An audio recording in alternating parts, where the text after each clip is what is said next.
Welcome back to another episode. We're going to make a change. Our previous channel is going to be for shorts, and then this channel is going to be for long form content. So topic videos, podcast episodes, but this is where all the long format content going to be, and we'll go live on this channel, and we'll also be live on TikTok. We're starting to do a lot more on TikTok. When y'all come in, we can reply with videos on TikTok. That's another difference maker, and it's a little bit more interaction over there. We're going to be using everything. We're building a team. We just getting everything going. We're going to be more consistent. We've been balancing full-time work and full-time school. We got to keep the grades up. Thank y'all for rocking with us for so long. We didn't know the channel was going to get to this level, to be honest, because we really didn't know what we was doing. It was just a hobby, and y'all just started watching it, so we just kept going. We're going to do a little bit of talking about UFC 313 first, and then we're going to talk about UFC 314 to talk about, but let's go with UFC 313 first. The main event was a little bit odd because I know things happen, and Alex has fought several times in the last calendar year. Jamal Hill,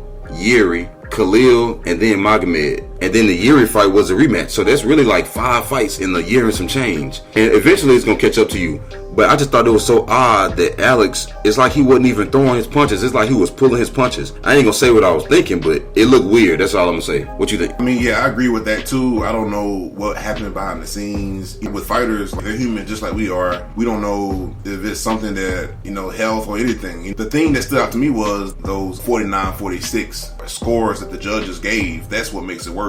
Because I do think even though Magomed, he was actually more aggressive, and he was winning a lot of times on the feet, I do think that Alex won. I do think Alex won a close decision. If you give it to Magomed, that was by split decision. So it was odd how the judges gave 1 round to Alex and gave 4 rounds to Magomed. Because if anything, I think that the scorecard should have looked like round 1 for Alex, round 2 for Magomed, clearly, round 3 for Alex, round 4 for Magomed, and then Alex actually hurt Magomed in the 5th round, and then Magomed pushed him up against the cage and was throwing knees. And another thing is, why don't they count failed takedowns, 0-12? At what point does the other person get penalized for having failed takedowns? Because somebody said, I saw this on Twitter, I forgot to mention to you, they said, guys, being held against the cage is still considered to be controlled. Like, he's still controlling you even though he's not getting a takedown. No, if he was controlling me, he would have me on the ground. I'm controlling you because you didn't get a takedown. I'm in control because if you were in control, I'd be defending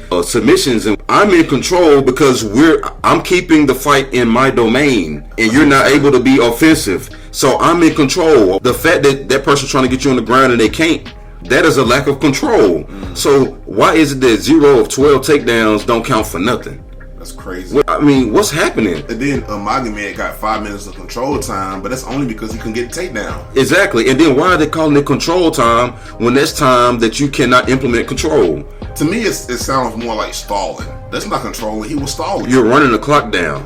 And another thing is, that's what happened in the 5th round because, like you said, it's diabolical that they gave the fight to Magomed 49-46. Implying that he won 4 rounds out of 5. That 5th round where Alex actually hurt him, and then Magomed just pressed him up against the cage and still couldn't get a takedown, and they scored it for him. It's like he was throwing those knees in the clinch and still couldn't get the takedown, but that's counted as significant strikes. But it was also times where Alex hurt Magomed and he didn't do nothing. He hurt him at least twice, man. He walked him down, and we thought, okay, well, maybe he's finna get him out of here. We've seen Alex have performances like that in the past where he kind of just be kind of lazy, but he'll get him out of there. Khalil. He kind of did against Khalil. It's a perfect example. So it was like, okay, well, we've seen this movie before, and then Alex hurt him, and he walked him down. Was it like one of the later rounds? And he didn't do nothing.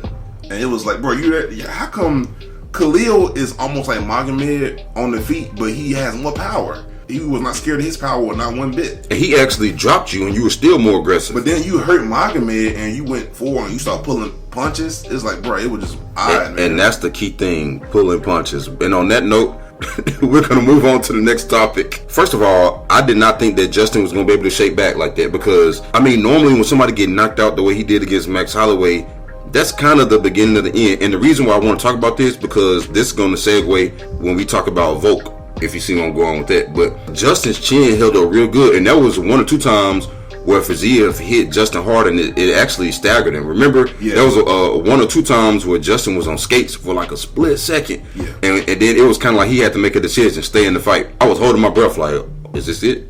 I don't think Justin ever lost 2 fights in a row his whole career, man. I could be wrong. No, but I think that's what it is because it showed like in the past. I don't know. I think he did lose to Dustin. No, you might be right. He didn't lose to Dustin and Eddie. I don't think so. It might not have been back to back. No, I don't think he ever lost. I could be wrong on this, man. So he beat Michael Johnson. Then he lost to Eddie Alvarez by knockout on December 2nd. And then he lost to Dustin Poirier again by knockout. And that don't matter because he avenged that one with a knockout. But at the time, he did lose 2 in a row. He did. But I think it's Dustin Poirier who never lost 2 in a row. Their careers kind of similar. Yeah. Adjacent. But I didn't think his chin was going to hold up, man. But they went to war. But now... Well, first of all, shouts out to Fiziev, man, because he went to war. I know it sucks that you took a fight on short notice and you had another close fight that you pretty much lost in the 3rd round. And if you had a little bit more cardio, you probably could have did a little bit more. But, man, the uppercut started landing, man. The way Justin was throwing it, you don't know if it's going to be a straight right hand. You don't know if it's going to be an overhand right. You don't know if it's going to be an uppercut. And you get hit with either or. Whatever you block, you get hit with the other one. Because remember me, you start catching on to it, you said, man, that uppercut. And I said, it's the way he throwing it. I told you that before the fight. I said, Justin, he has one of the best right uppercuts in the game. Low key. Nobody really talk about this, man, but... He dropped Chandler with that mug. Yeah, he dropped a lot of people with their right uppercut. Now, Justin now is calling for a title shot. People were saying Dustin got knocked out, and then he turned around and beat Benoit, saved the knee, and then he got a title shot off beating somebody who wasn't in the top 10. So it's like, okay, well, if you did that to Dustin, then Justin is doing pretty much the same thing. It's getting kind of boring for Islam, though. And that's what people are saying. People are saying we're tired of seeing Islam submit Justin and the Dustins and the, it's the same thing. It's getting boring, bro, because it's like, because you know what happened? Michael Chandler go out there and beat Patty, and then he'll get a title shot. And then he go out there and get rear naked choke in the second round. And he gonna go out there and get rear naked choke in the 2nd, 3rd round.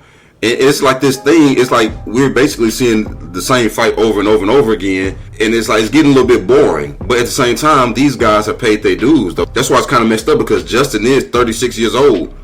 He probably do got one more title fight in him. I saw he was going back and forth with Armand on Twitter, and then also I think he was saying something about Ilia Topuria, and that'd be a heck of a fight. And I think that's probably where. In my opinion, in my humble opinion, I think Ilya need to fight somebody in top 5 and then fight the champion. From Ilya's point of view, even though he just gave up the belt, why would I fight the person who knocked you out when I'm the first person to knock them out? That don't make no sense.